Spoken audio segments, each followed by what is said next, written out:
The 1980s were a transitional period for the university. We have a new president coming on board after Marshall Kreiser, who was a University of Florida alumni. And Kreiser really wanted to focus on fundraising.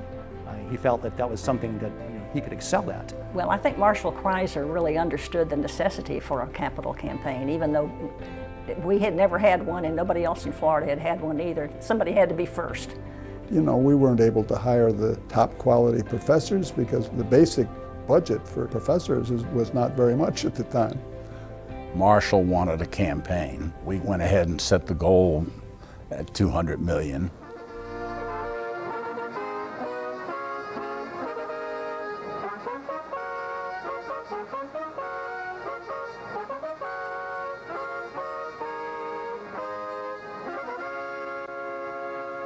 We can be to the world the institution that we know we are in our hearts. We need to continue to prepare for the future by giving back to this university that has done so much for us. Embrace the University of Florida, and if you will, therefore embrace excellence. We'll work together for the building of the future. Join us and become stars as we reach for these stars. There was some apprehension, a lot of apprehension. Could we raise $200 million, particularly when our fundraising consultant said it's probably unrealistic. Don't tell them they can't, because they might, you know. We were going out and talking to people about making major gifts that had never been discussed with many of these people before, and it was a new experience.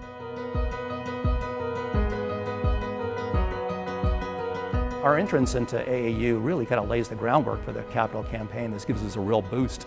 You know, we can now go to donors and say, you know, the University of Florida has really taken it to a new level. And I think that's a really crucial factor in the success of that first campaign. The love for this university is extraordinary.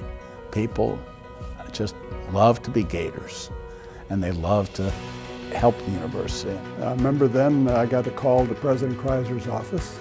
He said this $6.8 million is the largest gift in the history of the state.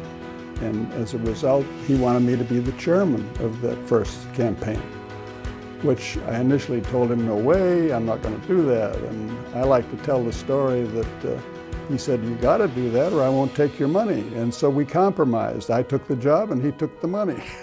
Fred was a wonderful example, and he talked about how you can't ask for a gift until you've given yourself. And of course, the Fisher School of Accounting, it bears his name because of his generosity. Alfred McKethan, who the baseball stadium is named after, he was a great Gator. He called me when the Eminent Scholar Program was created and said, I want to be the first one. They were able to raise a serious amount of money, almost doubling the endowment.